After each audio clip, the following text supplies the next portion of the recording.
আল্লাহ পাক বলছেন ওয়ামা হাদিহিল হায়াতুদ দুনিয়া ইল্লা লাহুন ওয়া লাইবুন ওয়া ইন্নাদ দারাল আখিরাতা লাহিয়াল হায়ানু লাউ কানু ইয়ামালুন। এই দুনিয়া হচ্ছে নিছক খেল তামাশা, এটা আর কিছুই নয়। জীবনের প্রকৃত আবাসস্থল হচ্ছে আখিরাত। এই দুনিয়া একটা মোহ, এই মোহের পেছনে মানুষেরা ঘুরছে, বিবি বাল বাচ্চা এর পেছনে ঘুরছে। অথচ এই বিবি বাল বাচ্চা কিয়ামতের দিন মুসিবত হয়ে দাঁড়াবে মানুষের জন্য। একটা মোহর মধ্যে মানুষ পড়ে আছে, খেল তামাশার ভিতরে পড়ে আছে। আল্লাহ পাক বলছেন কুল মাতাউদ দুনিয়া কালিলুন ওয়াল আখিরাতু খায়রুল লিমান ইত্তাকা। বলো, দুনিয়ার সমস্ত সম্পদ খুবই নগণ্য, আর যে ব্যক্তি পরকালকে বিশ্বাস করে, পরকালের কামনা করে, সেই খোদাভীরু লোকদের জন্য পরকাল হচ্ছে প্রকৃত আবাসস্থল। সেই জায়গাটাই হলো আসল জায়গা।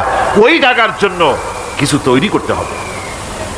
কোরআনে কারিমে রব্বুল আলামিন বলছেন আরাদিতুম বিল হায়াতিদ দুনিয়া মিনাল আখিরাহ ফামা মাতাউদ দুনিয়া ফিল আখিরাতি ইল্লা কলিল। তোমরা কি পরকালের জীবনের বিনিময় এই দুনিয়ার জীবনটাই বেশি পরিতুষ্ট হয়েছে? অথচ দুনিয়ার জীবনের সুখ সম্পদ তো পরকালের তুলনায় খুবই নগণ্য। পরকালের সুখ অনেক বেশি, পরকালের দুঃখটাও অনেক বেশি, সুখটাও অনেক বেশি। পরকালটা স্থায়ী, সুতরাং দুনিয়ার মোহে না পড়ে পরকালের জন্য জীবনটাকে পরকাল ভিত্তিক জীবন তৈরি করো। আল্লাহ পাক বলছেন ফাম্মা মান তাগা ওয়া আসারাল হায়াতাদ দুনিয়া ফাইন্নাল জাহিমা হিয়াল মাওয়া। অতঃপর যে ব্যক্তি বিদ্রোহ করেছে এবং দুনিয়ার জীবনকে অগ্রাধিকার দিয়েছে, তার জায়গা হচ্ছে জাহান্নাম। জোরে বলেন নাউজুবিল্লাহ। যে ব্যক্তি আল্লাহর সঙ্গে বিদ্রোহ করেছে আর পরকালের জন্য পাথর জোগাড় করে নাই, দুনিয়াকে অগ্রাধিকার দিল, পরকালকে ভুলে গেল, তার জায়গা হলো জাহান্নাম। ওয়াম্মা মান খাফা মাকামা রাব্বিহি ওয়া নাহান নাফসা আনিল হাওয়া ফাইন্নাল জান্নাতা হিয়াল মাওয়া। আর যে ব্যক্তি আপন প্রভুর সামনে উপস্থিত হওয়াকে ভয় করেছে এবং আপন প্রবৃত্তিকে লালসা মুক্ত করেছে, লালসার হাত থেকে রক্ষা করেছে, আল্লাহ রব্বুল আলামিন কিয়ামতের দিন তার জন্য রেখে দিয়েছেন জান্নাত। তার জন্য কোন জায়গা? জান্নাত। আমাদেরকে পরকাল ভিত্তিক জীবন যাপন যদি করি, তাহলে কবরের জবাবগুলি খুব আসান হবে। আর যদি পরকাল ভিত্তিক জীবন যাপন না হয়, কবরটা মুসিবত হয়ে যাবে। হযরত ওসমান রাদিয়াল্লাহু তাআলা আনহু কবরের কাছে গিয়ে খুব কাঁদতেন। সাহাবায়ে কেরাম প্রশ্ন করেছেন, হুজুর, রাসূল করিম সাল্লাল্লাহু আলাইহি ওয়াসাল্লাম যখন জান্নাত ও জাহান্নামের ওয়াজ করেন, তখনও তো এত বেশি আপনি কাঁদেন না যত বেশি কাঁদেন কবরের কাছে এসে, কারণ কি? হযরত ওসমান রাদিয়াল্লাহু তাআলা আনহু বলতেন, আমার সাথীরা, আমি আমার হাবিবের কাছে, আল্লাহ রাব্বুল আলামিনের রাসূলের কাছে আমি শুনেছি এই কবরটাই হলো প্রথম স্টেশন, এই কবরটাই হলো প্রথম ইমিগ্রেশন কাউন্টার। এই জায়গায় কেউ যদি ধরা পড়ে যায়, কারো যদি চার্জশিট হয়ে যায়, সব জায়গায় ধরা পড়ে যাবে। হাসরে মিজানে সিরাতে কোনো জায়গায় নাজাত পাবে না। আর এই কবরটা যদি কেউ মুক্তি পেয়ে যায়, মিজান সিরাত হাসর সব জায়গা থেকে আল্লাহ তারে ভালোভাবে পার করে দিবেন। এটা হলো আসল জায়গা, মারাত্মক জায়গা, খুব মারাত্মক জায়গা। আমি এটাকে ইমিগ্রেশন কাউন্টার বলেছি আমার ভাষায়। ইমিগ্রেশন কাউন্টার, যারা বিদেশ ভ্রমণ করেছেন তারা জানেন। লন্ডন যাবেন, আমেরিকা যাবেন, সৌদি আরব যাবেন, যে কোনো বিদেশে যাবেন, গেলেই পাসপোর্ট তারা দেখবে। পাসপোর্টে আপনার ন্যাশনালিটি কোনটা সেটাই তারা জানতে চাইবে। আপনি কোন দল করেন এটা তারা জানতে চাইবে না। আপনি কোন ভাষায় কথা বলেন তাও তাদের জানার দরকার নেই। প্রথমেই তারা আপনার ন্যাশনালিটি দেখবে, আপনার আইডেন্টিটি কি তারা জানতে চাইবে। তারপরে যদি স্যাটিসফ্যাক্টরি হয়, আপনাকে ভিসা দিয়ে ভেতরে ঢুকবার ব্যবস্থা করে দেবে। আর যদি তারা স্যাটিসফাইড না হয়, তাহলে আপনাকে মেহমানখানায় ঢুকানো হবে গ্রেফতার করে। কবর হচ্ছে এ ধরনের একটি ইমিগ্রেশন কাউন্টার। কবরের ভিতরে মানুষ যখনই রাখা হবে সঙ্গে সঙ্গে দুজন ফেরেশতা আসবে। কবরের কাছে যারা এসেছিল দাফন হয়ে যাওয়ার পর এই লোকগুলি 40 কদম যেতে যতক্ষণ লাগে এর মধ্যেই দুজন ফেরেশতা এসে যাবে, এসে জিজ্ঞেস করবে মান রব্বুকা, তুমি কোন দল করতে? ওটা তাদের জানার দরকার নেই। চাকরি কিসে করতেন ওটা জানার দরকার নেই। ব্যবসা করতেন না চাকরি করতেন প্রয়োজন নেই। প্রথমেই জিজ্ঞাসা করা হবে ন্যাশনালিটি, প্রথমেই জিজ্ঞাসা করা হবে তার ন্যাশনালিটি সম্পর্কে, তার আইডেন্টিটিটা কি, এবং সেটাকে সত্যায়িত করার জন্য বোঝার জন্য 3টি প্রশ্ন। প্রথম প্রশ্ন মান রব্বুকা ওয়া মা দীনুকা ওয়া মান নাবিয়ুকা, তোমার রব কে, তোমার দ্বীন কি, তোমার নবী কে। যদি এই ব্যক্তি বেঈমান হয়, মুনাফিক হয়, সে বলবে হায় হাতা লা আদরি, হায় হাতা লা আদরি, জানি না আমার রবকে, আমি জানি না। তোমার দিন কি, দিন কারে কয় বুঝি না। এরপরে আল্লাহর নবী জনাবে মুহাম্মদ রাসূলুল্লাহ সাল্লাল্লাহু আলাইহি ওয়াসাল্লামকে দেখানো হবে, বলা হবে মা কুনতা তাকুলু ফি হাদার রাজুল, এই ব্যক্তি সম্পর্কে তোমার ধারণা কি নিকে, বলবে আমি চিনি না। নাউযুবিল্লাহ। বাস, এরপরে তার যা হবার তাই শুরু হয়ে যাবে। আর যদি বান্দাটা মুমিন হয়, প্রশ্ন করা হবে মান রব্বুকা, জবাব দেবে রব্বি আল্লাহ, আমার রব আল্লাহ রাব্বুল আলামিন। ওয়া মা দীনুকা, দীনুনা ইসলাম, আমার দিন হচ্ছে ইসলাম। এরপরে আল্লাহর নবীকে দেখানো হবে। কয়েক রকমের বর্ণনা আছে, কোন বর্ণনায় আছে হুজুরের আকারে দেখানো হবে, অথবা রাসূলকে সরাসরি দেখানো হবে। বলা হবে মা কুনতা তাকুলু ফি হাদার রাজুল, এই লোকটি সম্পর্কে ধারণা কি।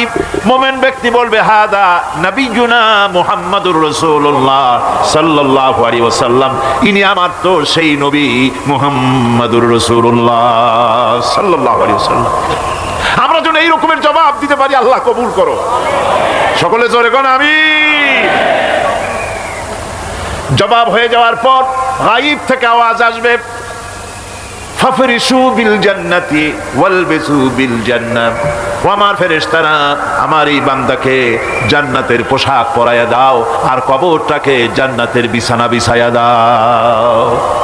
জান্নাতের পোশাক পরাইয়া দাও, জান্নাতের বিছানা বিছাইয়া দাও। ইলা মাদ্দা বাসারিহি, তার চোখের দৃষ্টি যত দূর যায় কবরটা ততটা প্রশস্ত করে দাও। এরপর বেহেশতের পোশাক পরাইয়া বেহেশতের বিছানা বিছায়া ফেরেশতা বলবে নুম কানাউমুল উরুস, ঘুমিয়ে যাও। দুলামিয়া যেমন বাসর সজ্জায় নতুন বউ নিয়ে আরামে ঘুমায়, এরকম আরামে ঘুমায় যাও। ইলা ইয়াউমিল কিয়ামা, কিয়ামত পর্যন্ত ঘুমায় থাকবে, আরামে ঘুমিয়ে থাকবে। এরপরে সিংহায় ফুৎকার হবে, সিংহার ফুৎকারের আওয়াজে তার ঘুম ভেঙে যাবে। বলবে ইয়া ওয়াইলানা মান বা'সানা মিন মারকাদিনা, হায় আফসোস, আমার এত আরামের ঘুম থেকে কে আমাকে জাগ্রত করলো, আমার ঘুমটারে নষ্ট করলো কে। আওয়াজ আসবে হাদা মা ওয়াদার রহমান ওয়া সাদাকাল মুরসালুন, এটা হচ্ছে রহমানের সেই ওয়াদা, আর মুরসালিনরা নবীরা সত্য কথাই বলেছিলেন, সেই কিয়ামত অনুষ্ঠিত হচ্ছে। আমার বন্ধুগণ, সেজন্য এই দুনিয়ার মোহে পড়ে থাকলে পরে দুনিয়ায় যারা অগ্রাধিকার দিবে দুনিয়াকে পরকালের তুলনায়, জবাব দিতে পারবে না কবরের ভিতরে গিয়া। আর যারা পরকালকে অগ্রাধিকার দিবে, দুনিয়ার চাইতে পরকালকে বেশি অগ্রাধিকার দেবে, আর আল্লাহর ভয় কলিজার ভিতরে রাখবে, কবরের জবাব সঠিকভাবে দিতে পারবে, কিয়ামতের দিন আল্লাহ রাব্বুল আলামিন তাদের জন্য জান্নাত দান করবেন। জোরে বলেন আমিন। দুনিয়াটা হচ্ছে দুনিয়া যেখানে আমরা আসি। আমি আগেই বলেছি দুনিয়া হচ্ছে আদনা শব্দ থেকে এর উৎপত্তি হয়েছে, তুচ্ছ নিকৃষ্ট, এটার দাম নাই, এটার মূল্য নাই। হযরত ইবনে কাইয়িম রাহিমাহুল্লাহ নওয়ারাল্লাহু মারকাদাহু ওয়া জাআলাল জান্নাতা মাসওয়াহু, হযরত ইবনে কাইয়িম তিনি বলছেন, সুন্দর করে বলছেন দুনিয়া সম্পর্কে, মা মাদা ফিদ দুনিয়া আহলামুন ওয়া মা বাকিয়া মিনহা আমানি ওয়াল ওয়াক্তু বাইনাহুমা দায়ুন। মা মাদা ফিদ দুনিয়া আহলামুন, জীবনের যে অংশ ফেলে এসেছি সেটা আজ একটা স্বপ্ন। ওয়া মা বাকিয়া মিনহা আমানি, আর জীবনের যে অংশ সামনে বাকি আছে সেটা এখন একটা আকাঙ্ক্ষা। ওয়াল ওয়াক্তু বাইনাহুমা দায়ুন, আর এর মাঝখান থেকে সময় সব চলে যাচ্ছে। কত বড় কথা চিন্তা করেছেন? জীবনের যে অংশ ফেলে এসেছি তা আজকে স্বপ্ন, তা আজ কি বলেন? স্বপ্ন। আর সামনে যা আছে সেটা আকাঙ্ক্ষা, আর মাঝখান থেকে সময় সব চলে যাচ্ছে। এরপরে তিনি বলছেন ওয়ামাইয়া সাহাবিদ দুনিয়া ইয়াকুন মিসলা কাবিদিন আলাল মাই খানাতুহু ফুরুজুল আসাবিঈ। দুনিয়াদারের অবস্থা হচ্ছে এই, কেউ যদি দুই হাতে পানি খামসায় ধরে, দুই হাতে কি ধরছে বলেন? দুই হাতে পানি খামসায় ধরেছে, খুব মজবুত করে ধরেছে, 2 মুঠ পানি। বলে থাকবে কতটুকু? কতটুকু থাকবে? 1 ফোঁটাও থাকবে না, কারণ তার আঙ্গুলের ফাঁক তার সাথে খেয়ানত করবে, আঙ্গুলের ফাঁক দিয়া পানিগুলি সব বেরিয়ে চলে যাবে।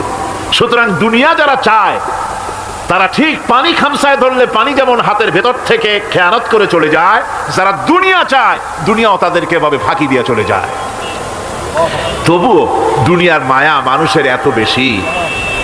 আল্লাহর নবী বলেন লাউ কানা লি ইবনি আদামা ওয়াদিন মিন যাহাবিন লাহাব্বা ইয়াকুনা লাহু সানিন।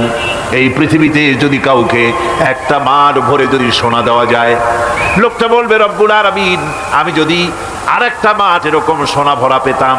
দ্বিতীয় আরেকটা মাঠ দেওয়া হলে আবার বলবে যদি তৃতীয় আরেকটা মাঠ সোনা ভরে যদি পেতাম।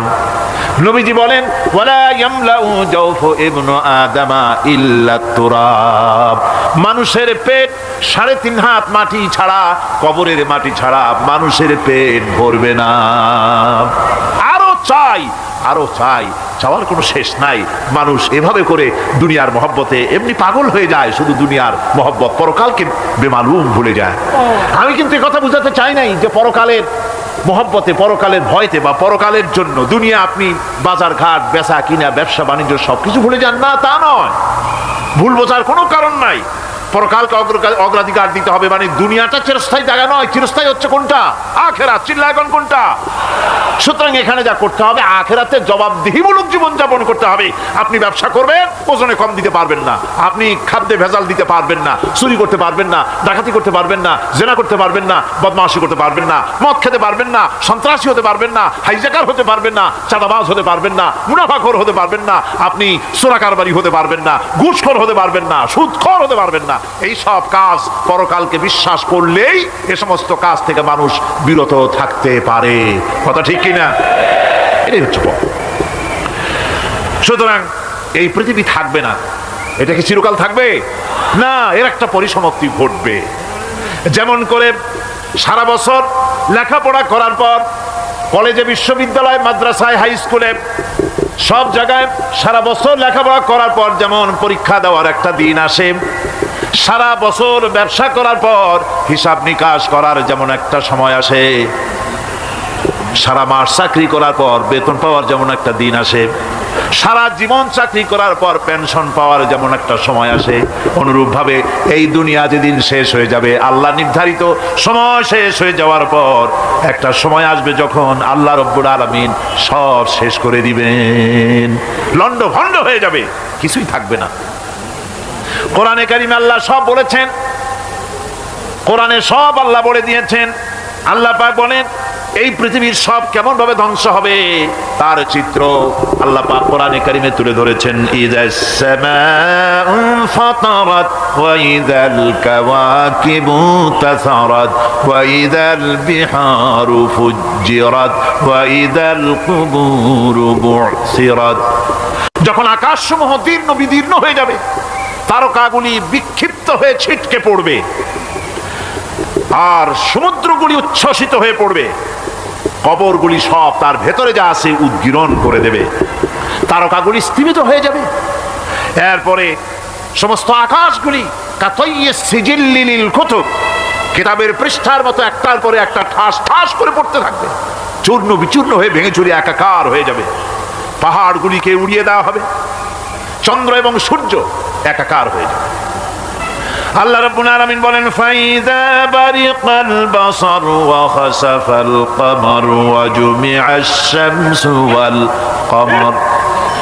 চক্ষু যখন বিস্ফারিত হয়ে যাবে, চাঁদ যখন তার আলো হারিয়ে ফেলবে, সূর্য যখন তার আলো হারিয়ে ফেলবে, চাঁদ আর সূর্য সব একাকার হয়ে যাবে, সেই সময়ের অবস্থাটা কি চিন্তা করো। মানুষ হয়রান হয়ে দৌড়াদৌড়ি করবে। وحملت الأرض والجبال فدكتا دكة واحدة। জমিন এবং পাহাড়গুলির মধ্যে আল্লাহ রাব্বুল আলামিন সংঘর্ষ বাঁধিয়ে দিবেন। পাহাড়গুলি ভেঙে চুরে টুকরা টুকরা হয়ে যাবে। পাহাড়গুলি উঁচু করে জমিনের উপরে আছাড় মেরে আল্লাহ রাব্বুল আলামিন ভেঙে চুরে চুরমার করে দিবেন। সুবহানাল্লাহ। ওয়াতাকুনুল জিবালু কালইনিল মানফুশ। পাহাড়গুলো পেঁজা ধোনা তুরার মতো করে উড়িয়ে দেওয়া হবে। পাহাড় উড়ে যাবে। সুবহানাল্লাহ পড়ো। পাহাড় পাথরের তৈরি করা পাহাড়, এই পাহাড়গুলি তুলার মতো হয়ে উড়বে কিভাবে? আমি এই দৃশ্য নিজের চোখে কিছুটা হলেও দেখছি। আজ থেকে 10 দিন আগে আমি ইতালি সফর করে এসেছি। ইতালির রাজধানী রোম। রোম প্রাচীন সভ্যতার লালন ভূমি। কোরআনে কারিমে সূরায় রোম রয়েছে। এই রোম সেই রোম। এখানের বাদশার কাছে রাসূল করিম সাল্লাল্লাহু আলাইহি সাল্লাম হেরাক্লিয়াসের কাছে চিঠি পাঠিয়েছিলেন। সেই রোম 12 থেকে 15,000-এর মতো বাংলাদেশি মুসলমান সেখানে আছে। জুমার দিন, যেদিন আমি গেলাম তার পরের দিনই জুমা ছিল।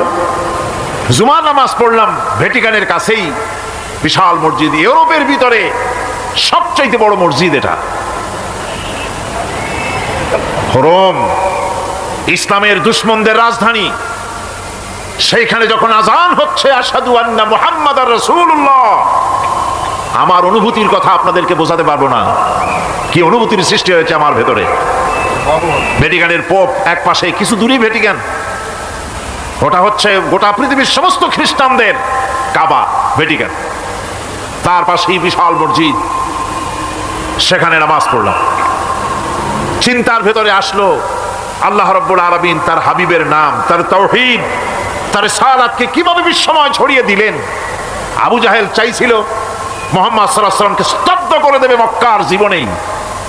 কত বদনাম, সাহের, কাহেন, কাযযাব, শায়ের, নাউযুবিল্লাহি মিন যালিক, কত গালাগালি করলো। আর আল্লাহ শুনালেন, হাবিব চিন্তার কোনো কারণ নাই। ওয়া রাফা'না লাকা যিকরাক, আমি আপনার প্রশংসা বিশ্বময় ছড়িয়ে দেব। সুবহানাল্লাহি ওয়া বিহামদিহি। রোম প্রোগ্রাম শেষ করে আমাকে তারা নিয়ে গেল। যেটা আমি বলছি, সফর কাহিনী শোনাবার সময়টা না, যেহেতু এর সঙ্গে প্রাসঙ্গিক সেই জন্য বলছি। পাহাড় কেমনে তুলার মতো হয়ে উড়বে তার নজির দেখেছি। রোম শহর থেকে 300 মাইল দূরে, 300 কিলোমিটার দূরে নেপোলি, নেপোলিয়ান বোনাপার্ট তার বাড়ি, এবং ওটা তার নামই একটা প্রভিন্স। ভূমধ্য সাগরের পারে ভিসুভিয়াস, পৃথিবীর সবচাইতে বড় আগ্নেয়গিরি। সেটা দেখাতে নিয়ে যাওয়া হলো আমাকে। যে পাহাড়টা পৃথিবীর মাটি থেকে তার চূড়া হচ্ছে 3 মাইল উঁচু। এর 2 মাইল গাড়িতে করে ঘুরে ঘুরে যাওয়া যায়, এরপর আর গাড়িতে যাওয়া যায় না, বাকিটুকুন যেতে হবে হেঁটে হেঁটে। পাহাড়ের উপরে অক্সিজেন কম, বেশ কষ্ট হচ্ছিল উঠতে। জীবনে প্রথম পাহাড়ে চড়েছি, জাবালে নূর, রাসূল করিম সাল্লাল্লাহু আলাইহি সাল্লামের উপরে যেখানে ওহী হয়েছিল সর্বপ্রথম। পাহাড় চড়ার একটা অভিজ্ঞতা ওখান থেকে আমার কিছুটা হয়েছিল। খুব কষ্ট হলো বাকি 1 মাইল উঠতে। যখন ভিসুভিয়াসের একদম শীর্ষে চলে গেছি, সেখানে গিয়ে আমার সাথে 15-20 জন লোক ছিল। আমি নিজেই আল্লাহু আকবার বলে আমার গলা থেকে আওয়াজ বেরিয়ে গেল। আমি দেখতে পেলাম ভিসুভিয়াসের শীর্ষে বিশাল গর্ত। আমার মনে হয় গর্তটা এই মাঠের 1/4 হবে। এই মাঠের 1/4 হবে গর্তটা। সেই গর্তটার গভীরতা হচ্ছে 1.5 কিলোমিটার। এইখান থেকে পাথরগুলি উত্থিত হয়েছে, আগ্নেয়গিরি। পাথর আগুনে গলে লাভা হয়ে এগুলি পাহাড় বেয়ে উপচে পড়েছে, চতুর্দিকে 12 মাইল ছড়িয়ে গিয়েছে। আমার মনে পড়লো ওয়াকুদুহান নাসু ওয়াল হিজারা, জাহান্নামের আগুনের ইন্ধন হবে মানুষ আর পাথর। আমি সেখানে সেজদায় পড়ে গিয়া কানলাম আর বললাম, আল্লাহ জাহান্নামের আগুন হারাম করে দিও আমাদের জন্য। পাথর কিভাবে গললো, গলে পাথরগুলি গলে পুড়ে চতুর্দিকে পড়েছে আর ছিটকেছে, চতুর্দিকে ছিটকে পড়েছে। সেই পাথরগুলি ছিটকে ছিটকে যেগুলি পুড়ে পড়েছে সেগুলিকে দূরে সাদা রঙের বলে মনে হয়, কোনোটা সাদা কোনোটা কালো, মনে হয় যেন তুলার মতো হয়ে পড়ে আছে চতুর্দিকে। 1944 সনে তৃতীয়বারের মতো ভিসুবিয়ার্সি অগ্নিগিরি যে অগ্নি উৎপাত করে তাতে আশেপাশের 12 মাইল এলাকা এফেক্টেড হয়ে যায়। পাথরগুলি গলে এভাবে বিধ্বস্ত করে দিয়েছে। এখান থেকে এখানে জোহরের নামাজ, আসরের নামাজ আমরা পড়লাম, আল্লাহর কাছে খুব দোয়া করলাম। এখনো ধোঁয়া উঠতেছে, এখনো পাহাড়ের ফাটল দিয়ে ধোঁয়া উঠছে। একজন হাত দিয়ে আমাকে বলল যে খুব গরম লাগে ধোঁয়াগুলি। ওখানকার লোকেরা বলল যে ভেতরে এখনো আগুন আছে, তবে সুপ্ত, যে কোনো মুহূর্তে আবার তা জাগ্রত হতে পারে। আমরা সেখান থেকে নেমে এলাম। একটু কিছু দূর গিয়েই সেখানে হলো পম্পেই শহর। এই পম্পেই শহরটা হচ্ছে ঈসা আলাইহিস সালামের জন্মের 2000 বছর আগে এই শহর তৈরি হয়।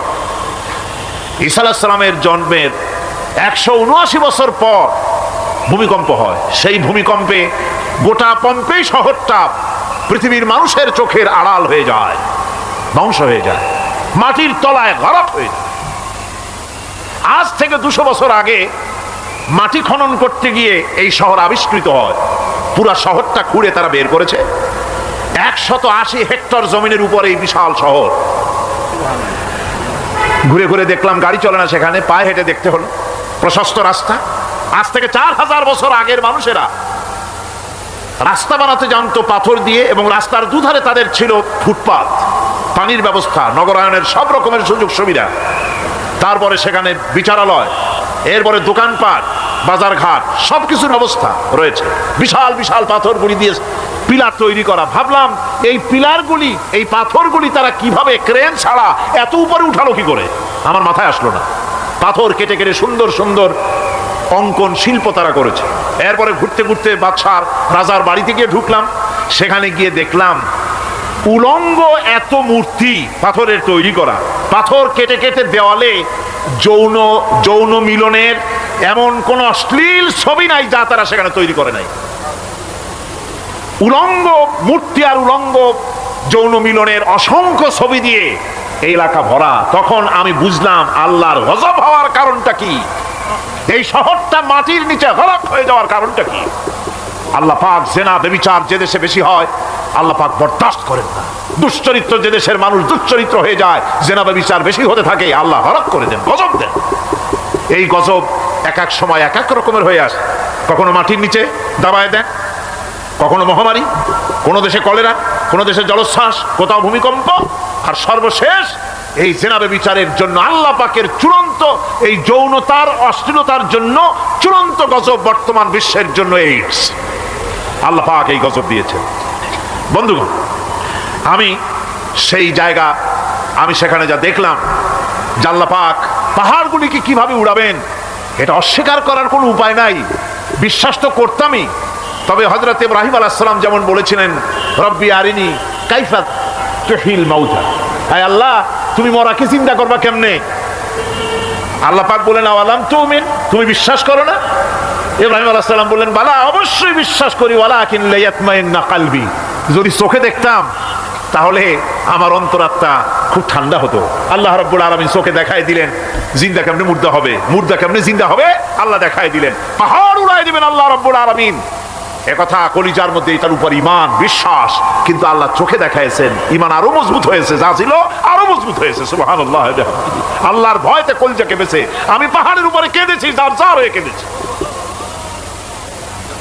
বন্ধুগণ, আল্লাহ সুবহানাহু ওয়া তাআলা এই জন্য বলেছেন, কুল সিরু ফিল আরদ, আমার জমিন ঘোরো, ভালো করে দেখো, কাইফা কানা আকিবাতুল মুকাজ্জিবিন, মহাসত্যকে যারা অস্বীকার করেছে তাদের পরিণতি আমি কি করে দিয়েছি, এগুলি চোখে ভালো করে তাকায় দেখো। আমার বন্ধুগণ, সুতরাং এই পৃথিবীর অবসান হবে, এ পৃথিবী ধ্বংস হবে, এ পৃথিবী চূড়ান্তভাবে শেষ হয়ে যাবে। ও হ্যাঁ, আরেকটি কথা বলতে হয়, সেটা হচ্ছেই যে এই রোম থেকে আর একটু দূরে 900 মাইল দূরে হচ্ছে সিসিলি। 900 মাইল দূরে, সেখানে এই সিসিলি মুসলমানেরা শাসন করেছিল 350 বছর। সেই সিসিলিতে রয়েছে 360টা মসজিদ মুসলমানদের করা। সমস্ত মসজিদগুলি আজ তালা বন্ধ, একটা মসজিদও খোলা নাই। সেখানকার মুসলমানেরা ওয়াজ শুনতে এসেছিল রোমে। আমি তাদের জন্য পরামর্শ দিয়েছি যে গভর্নমেন্টের কাছে তোমরা দাবি জানাও যে অন্তত একটা মসজিদের দরজা আমাদের জন্য খুলে দাও। রোমের অবস্থানরত প্রবাসী বাংলাদেশি মুসলমানেরা আমাকে বলেছে, তাদের অনেকের বাড়ি চট্টগ্রামেও আছে, আমাকে বলেছে তাদের চোখে পানি আসছে বলার সময় যে চিরঙের তাফসীর মাহফিল যখন আসে কলজাটা কাঁদতে থাকে যাওয়ার জন্য। তো যাওয়া তো সম্ভব না এত দূর থেকে, আমাদের সালাম বলে দিবেন যত লোক আসবে, আর আমাদের জন্য দোয়া করতে বলবেন যেন এই রোমের ভিতরে আমরা ইসলামের আদর্শের ভিত্তিতে আমরা যেন চলতে পারি। আপনারা দোয়া করুন তাদের জন্য। ভাইরা আমার, এই পৃথিবী একদিন পরিসমাপ্তি ঘটবে এবং আল্লাহর দরবারে আমাদেরকে উঠতে হবে এবং সেখানে আমাদের বিচার হবে। সেখানে আমাদের কি হবে? বিচার হবে। আল্লাহ পাক বিচারটাকে নির্ভুল করার জন্য, সঠিক করার জন্য প্রত্যেকের গলায় আমলনামা ঝুলায় রাখছেন। এখানে রেকর্ডের ব্যবস্থা করা হয়েছে। আল্লাহ পাক বলছেন, ওয়া কুল্লা ইনসানিন আলজামনাহু তাইরাহু ফি উনুকিহি ওয়া নুখরিজু লাহু ইয়াওমাল কিয়ামাতি কিতাবান ইয়ালকাহু মানশুরা। আল্লাহ পাক বলেন, প্রত্যেকের ভালো মন্দ কর্মফল, কর্মলিপি আমি তার গলায় ঝুলায় রেখেছি। কিয়ামতের দিন সে নিজের কাছে স্পষ্ট সব দেখতে পারবে, কোনো জিনিস বাদ পড়বে না। তার গলায় তার আমলনামা ঝুলানো আছে, সব রেকর্ড হতেছে। আমরা যা করছি সবগুলি রেকর্ড হয়ে যাচ্ছে। বর্তমান বিজ্ঞানীরা আবিষ্কার করেছে যে মানুষের শরীরের ভিতরে ডিএনএ আছে, রক্তের ভিতরে ডিএনএ। এটা একটা কোড ওয়ার্ড। মানুষের রক্তের ভিতরে ডিএনএ আছে। যেমন তার ব্রেনের ভিতরে কতগুলি কোষ আছে, এক একটা কোষ এক এক ধরনের কাজ করে, অনুরূপভাবে তার শরীরের ভিতরে, রক্তের ভিতরে ডিএনএ আছে। এই ডিএনএটা কি? এই ডিএনএটা হচ্ছে, এই ডিএনএ একটা কম্পিউটারের মতো কাজ করতেছে। লোকটা কি করবে, কোথায় যাবে, সে ভালো হবে মন্দ হবে কি হবে, সব তার ডিএনএর মধ্যে রেকর্ডকৃত আছে। এটা বোঝার জন্য একটা সুন্দর দৃষ্টান্ত দেওয়া যায়। যেমন এই কাগজটাকে আপনারা মনে করুন একটা গাড়ির একটা ব্লুপ্রিন্ট, একটা গাড়ির ব্লুপ্রিন্ট। এখানে লেখা আছে গাড়ি কিভাবে তৈরি হবে। এই কাগজটা নিয়ে ঘরের মধ্যে রেখে দিলেন। এখন এই কাগজটা থেকেই অটোমেটিক গাড়ির উইন্ডো তৈরি হলো, শিল তৈরি হলো, গাড়ির বডি তৈরি হলো, চেসিস তৈরি হলো, টায়ার তৈরি হলো, ইঞ্জিন তৈরি হলো, ব্যাটারি তৈরি হলো, পেট্রোল নিল, আর কোনো রকমের ড্রাইভার ছাড়াই গাড়ি চলতে আরম্ভ করলো। এই কথাটা যদি মনের মাথার মধ্যে আনতে পারেন যে এটা কিভাবে হইতে পারে, এতে লেখা অনুযায়ী যেভাবে হওয়া যদি সম্ভব হয়, অনুরূপভাবে মানুষের রক্তের ভিতরে ডিএনএ এর আবিষ্কার করেছে। এর ভিতরে মানুষের ভালো মন্দ, কোথায় যাবে কি করবে, সব কিছুর মধ্যে রয়েছে। কোরআনে কারিমে আল্লাহ রাব্বুল আলামিন, আমি গত বছর বলছিলাম যে বিজ্ঞানের আবিষ্কার যত বাড়বে কোরআন বোঝা মানুষের জন্য তত সহজ হবে। কোন সুবহানাল্লাহ। কোরআন বোঝা মানুষের জন্য তত সহজ হবে। সুতরাং মানুষের গলার সাথে আল্লাহ পাক বলছেন যে একটা আমলনামা আমি ঝুলাই দিয়েছি তার গলার সাথে, সে যা করতেছে ওখানে সব লিপিবদ্ধ হচ্ছে, কম্পিউটারাইজড, কম্পিউটারের মতো এগুলি সব গ্রহণ করতেছে। এগুলি কিয়ামতের দিন তার সামনে হাজির করা হবে। কিয়ামতে যখন আমলনামা তার সামনে দিয়ে বলা হবে, ইকরা কিতাবাকা কাফা বিনাফসিকাল ইয়াওমা আলাইকা হাসিবা। তাকে বলা হবে নিজের কর্মলিপি নিজেই পড়ো, আজ তুমি তোমার নিজের হিসাব নিতে যথেষ্ট। বন্ধুগণ, এই মাহফিলে যত লোক আমরা বসে আছি, আমরা আমাদের হিসাব নিতে যথেষ্ট না আরেকজন লাগবে? কোন আমরা যথেষ্ট কিনা? কথা বোঝেন নাই। আমি বলতে চাইছি এটা, আমরা যদি এখন চোখ বুঝে চিন্তা করি যে পিছনের জীবনে কি করেছি, মনে পড়বে নাকি পড়বে না? বলেন সবাই, পড়বে কি পড়বে না? ছোটবেলায় কবে পায়ের নিচে কাঁটা ফুটেছিল, কবে কোথায় আছাড় খেয়েছিলেন, কবে কার বেল তাল আম কাঁচা আম চুরি করে খেতে গিয়ে কিল খেয়েছিলেন, তাড়া খেয়েছিলেন, তাকে এখন মনে নাই? আছে। তাহলে কিল, ওই তাল বেল চুরি করতে গিয়ে যে কিলটা খাইছিলেন সেটাও মনে আছে, ভালো মন্দ সব মনে আছে। তাহলে কোন হোটেলের রুমে কি করছিলেন, কোন স্কুলে কোন কলেজে কি করছিলেন, তারপরে জীবনে ছোট বড় ঘটনাগুলি সব বুঝতে মনে পড়বে না? এবার হিসাব করেন, মনে যদি পড়ে এবার হিসাব করেন আপনি জান্নাতি না জাহান্নামী। আপনি আপনার নিজের হিসাব নেওয়ার জন্য যথেষ্ট। তাকে হিসাব করতে বলা হবে, তোমার হিসাব, তোমার নিজের হিসাব নেওয়ার জন্য তুমি যথেষ্ট, তোমার হিসাব তুমি নিজেই করো, এটা পড়ো। আর সেই কিয়ামতের দিন কোনো সাহায্যকারী মিলবে না। লান তানফাকুম আরহামুকুম ওয়ালা আওলাদুকুম ইয়াউমাল কিয়ামা। লান তানফাকুম, কিয়ামতের দিন কোনো ফায়দা হবে না, অবশ্যই কোনো ফায়দা হবে না, কোনো উপকারে আসবে না। কিয়ামতের দিন তোমার সন্তান, তোমার স্ত্রী, তোমার মাল, তোমার সম্পদ কোনো উপকারে আসবে না। কিয়ামতের ময়দানে সেদিন সব তোমার সাথে বিচ্ছেদ করবে, সব পালায় যাবে। সেখানে উৎকোষেরও কোনো কারবার নাই যে ঘুষ টুস দিয়া, ফেরেশতাদের কোনো রকম বুঝবাজ দিয়া, আলাদা কোনো চোরাগলি পথ দিয়া একেবারে ফুট করে ভেসতে চলে যাবেন, এমন কোনো সুযোগ নাই। অনেকে বলে হুজুর এমন কিছু দোয়া শিখায় দেন যাতে ওই সব জেহাদ বোমা এগুলি খুব ভয় পায়, ও সব রাস্তা টাস্তা না, খুব সহজে কিছু দোয়া দুরুদ করিয়া আস্তে করে জান্নাতে চলে যাওয়া যায়, এরকম একটা দোয়া, এরকম একটা পথ বলে দেন। আমি বলি ভাই, এরকমের কোন চোরাগলি আমার রাসূল আবিষ্কার করতে পারেন নাই, আল্লাহর পয়গম্বরের ওই ধরনের পথ, কোন পথ আবিষ্কার করতে পারেন নাই। সেখানে কিয়ামতের দিন কাউকে উৎকোষ গ্রহণ করার কেউ নাই, উৎকোষ দেওয়া যাবে না।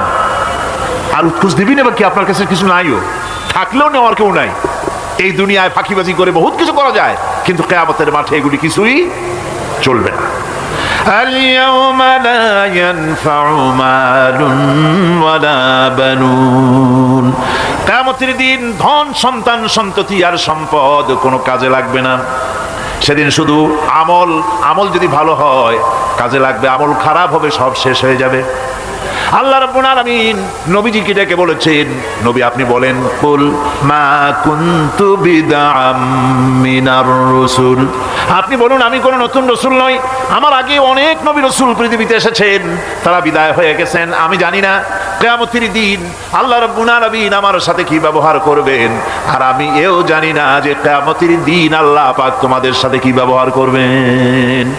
এই আয়াত নাজিল হওয়ার পর আল্লাহর হাবিব তার মেয়েকে ডাকলেন, জামাইকে ডাকলেন, নাতিদেরকে ডাকলেন, আহলে বাইতদেরকে ডাকলেন, আর বললেন, ও আমার মেয়ে কলিজার টুকরা ফাতেমা গো শোনো, কেবলমাত্র আয়াত নাজিল হয়ে গেল, আল্লাহ পাক আমাকে শোনায়ছেন কিয়ামতের দিন আমি জানি না আমার সঙ্গে কি ব্যবহার করা হবে, আর এও জানি না যে তোমাদের সাথে কি ব্যবহার করা হবে।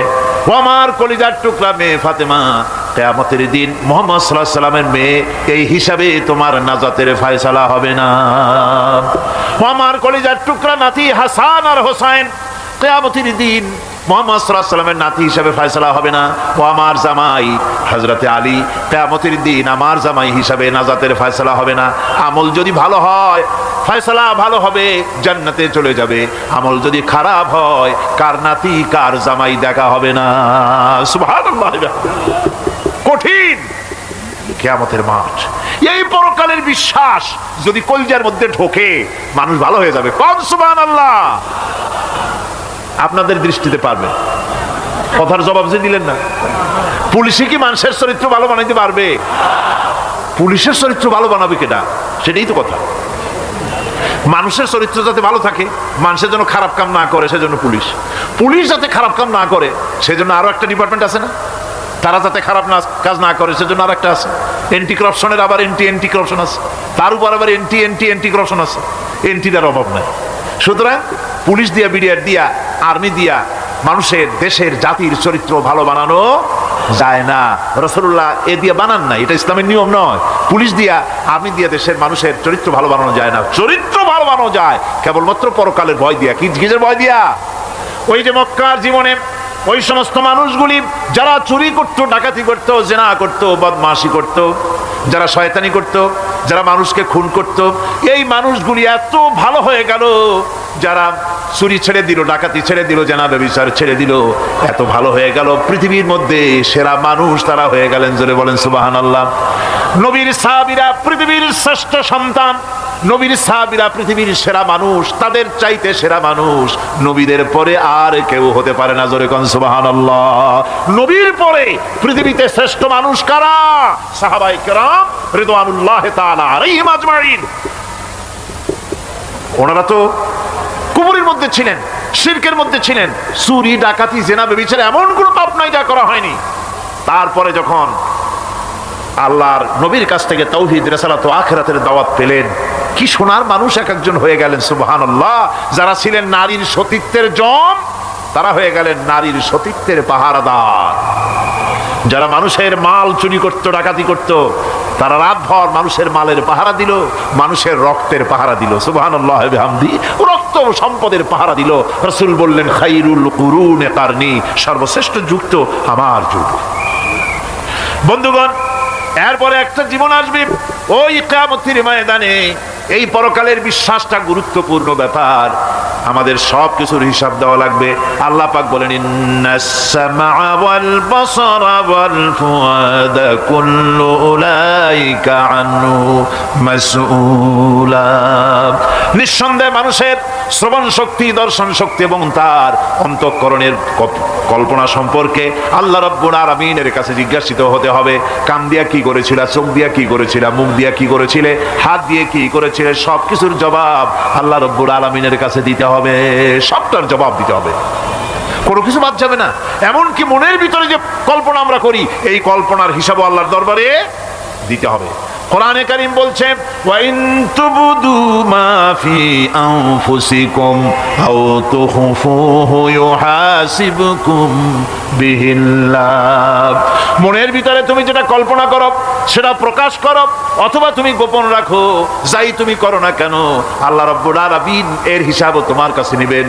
ফায়াগফিরু লিমান ইয়াশা ওয়া ইউআযযিবু মান ইয়াশা ওয়াল্লাহু আলা কুল্লি শাইইন কাদির।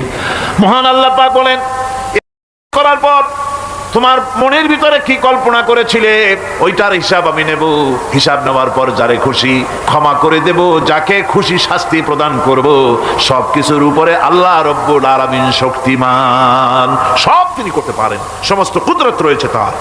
সুতরাং মানুষদেরকে, আল্লাহর বান্দাদেরকে বিশ্বাস করতে হবে যে আমার কোনো কথা বাদ যাবে না।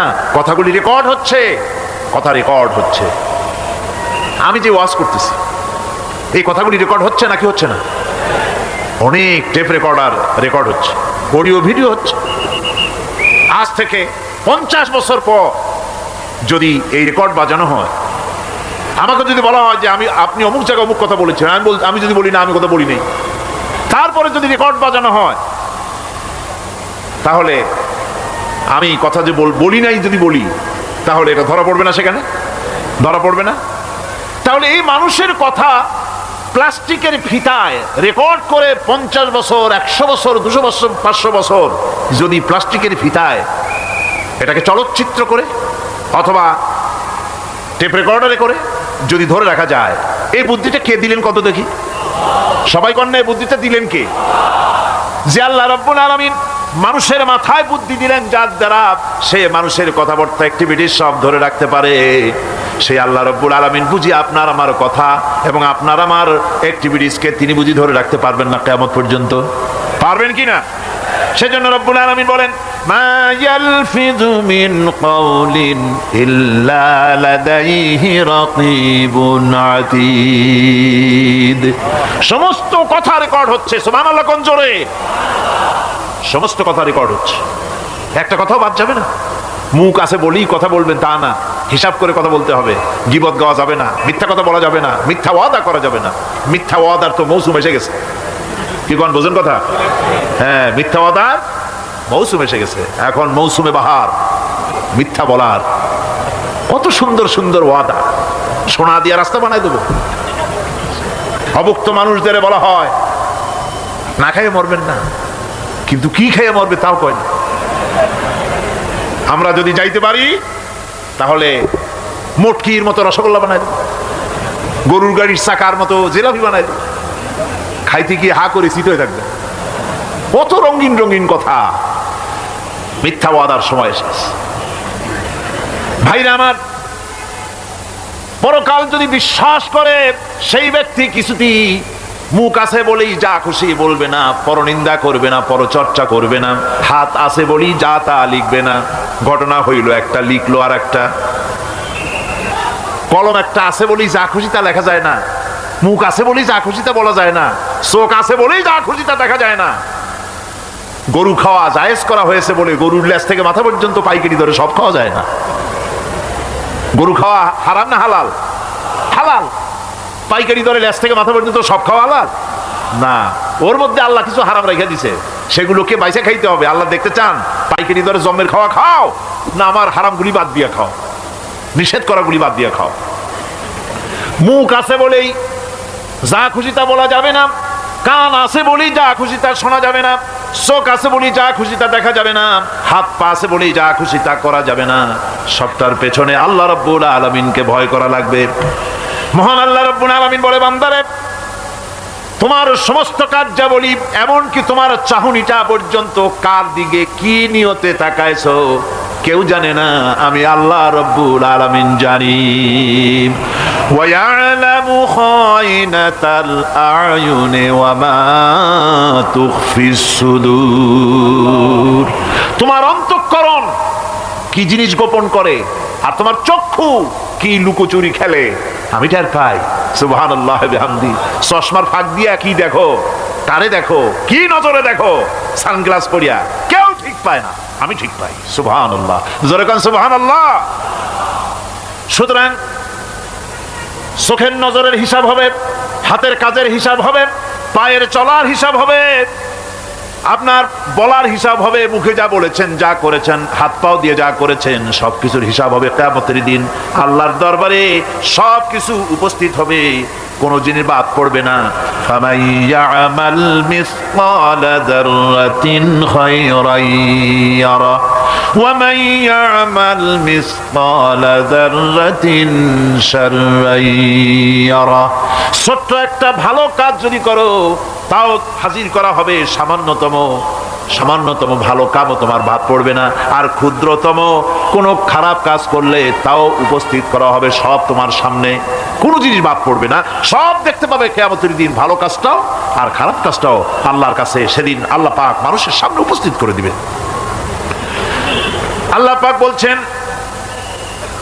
সেদিন এই জমিন তার ভিতরে যা লুক্কায়িত ছিল জমিন সব বের করে দেবে। কান্নাহুম জারাদুম মুনতাশির।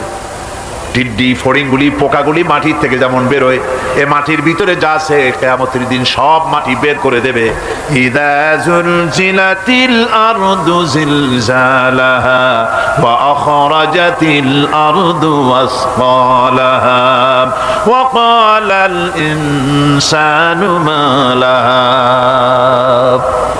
এ জমিনকে ঝাঁকি মারা হবে প্রবল এক ঝাঁকুনি, প্রবল এক ঝাঁকুনিতে এই পৃথিবীর মধ্যে যা কিছু আছে সব বেরিয়ে যাবে।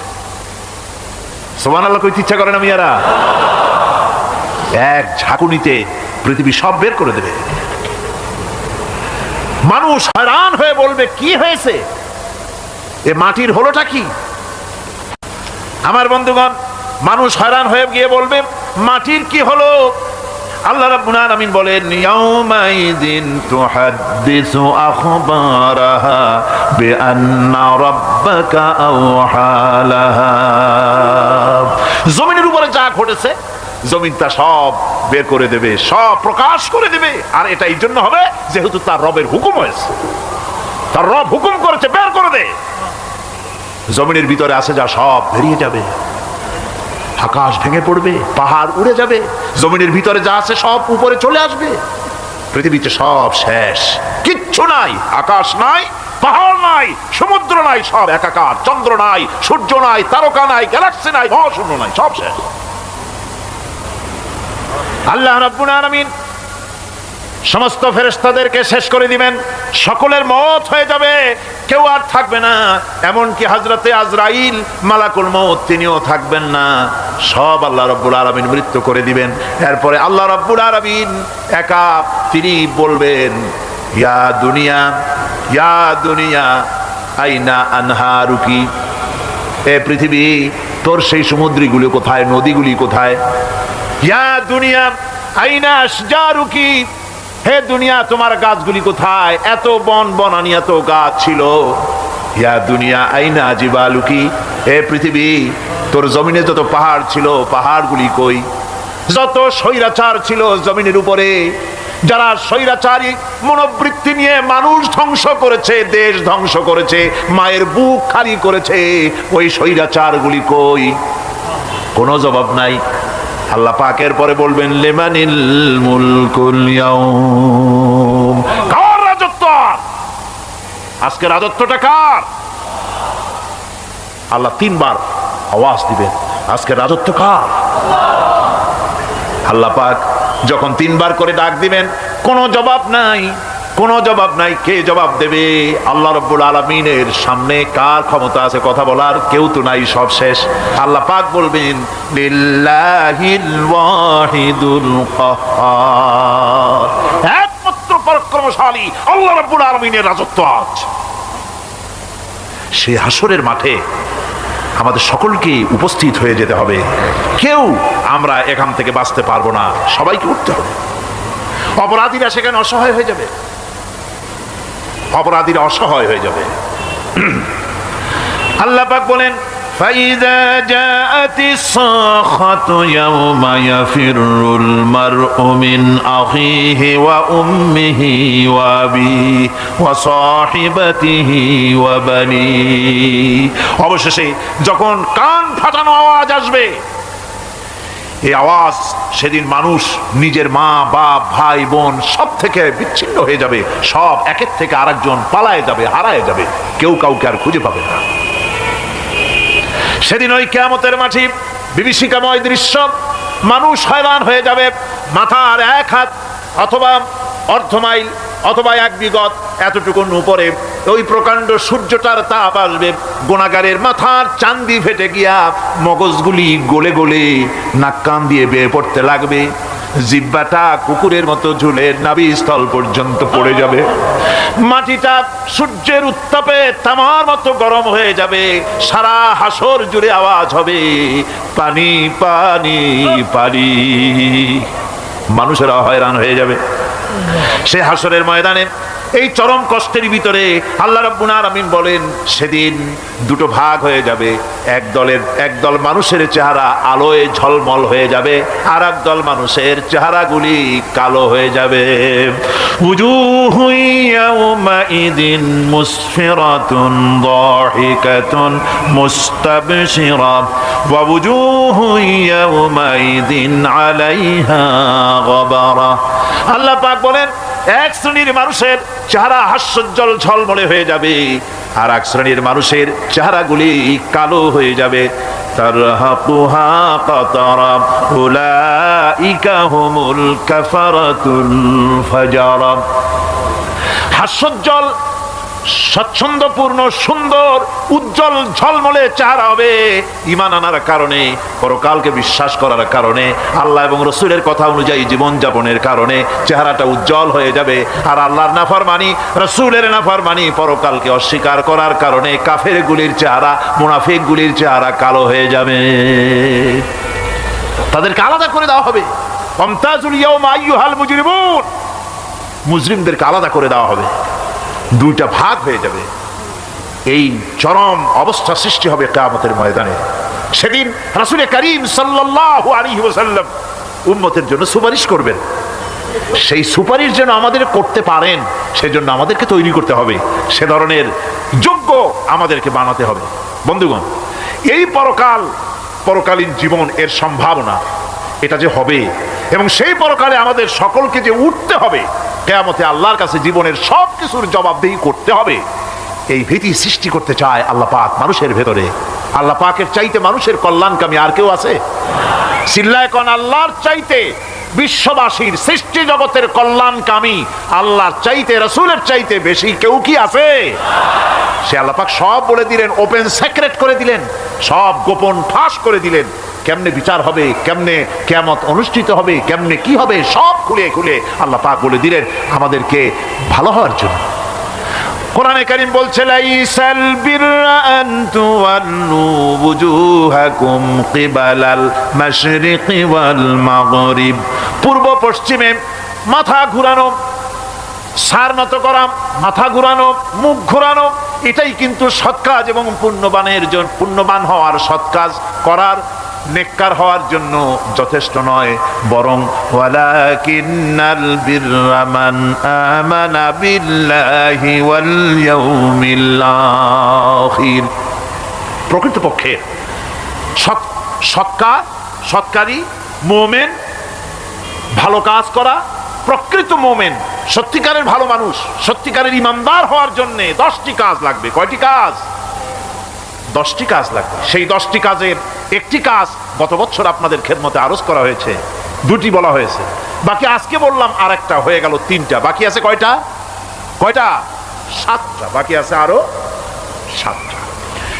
পরকাল ভিত্তিক জীবনযাপন যদি করতে পারি তাহলে আমরা হব দুনিয়ার শ্রেষ্ঠ মানুষ। কোন আলহামদুলিল্লাহ।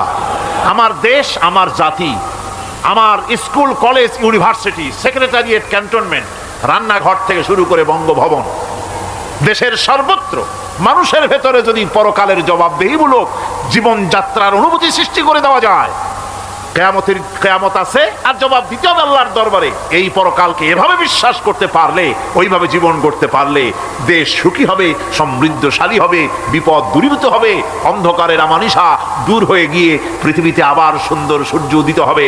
ইসলামের নতুন বার্তা নিয়ে পৃথিবীতে শান্তি আসবে, সুখ আসবে, সমৃদ্ধি আসবে, স্বাধীনতা টিকবে, সার্বভৌমত্ব টিকবে, দেশ এক সুখী, সমৃদ্ধশালী, সুন্দর দেশে পরিণত হবে।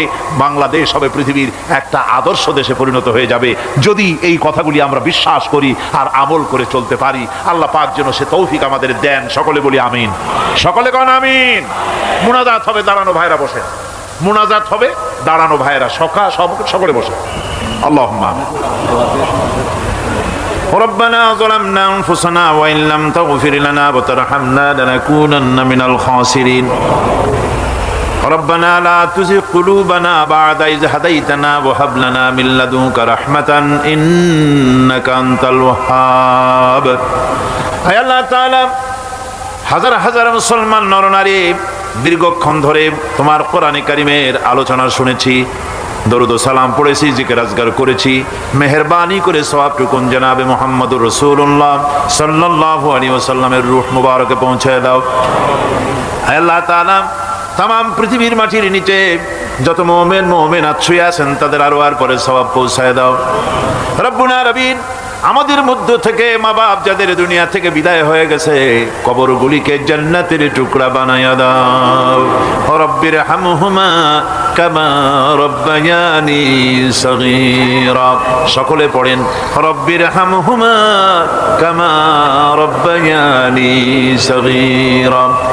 আয় আল্লাহ তাআলা, আমাদের পীর মুর্শিদ, আমাদের উস্তাদ, আমাদের ভাই বোন, আত্মীয় স্বজন যার যা মারা গেছে সকলকে ক্ষমা করে দাও। গোটা পৃথিবীতে আজকে যত মুসলমান বেঁচে আছেন সমস্ত মুসলমানদের গুনাহ খাতা মাফ করে দাও। সমস্ত মুসলমানদেরকে এক বানায় দাও, নেক বানায় দাও। মুসলমানদের জিন্দেগির গুনাহ খাতা মাফ করে দাও। রব্বানা تقبل منا إنك أنت السميع العليم وتب علينا إنك أنت التواب الرحيم سبحان ربك رب العزة عما يصفون وسلام على المرسلين الحمد لله رب العالمين واجعل آخر كلمة عند الموت لا إله إلا الله محمد رسول الله। السلام عليكم ورحمة الله।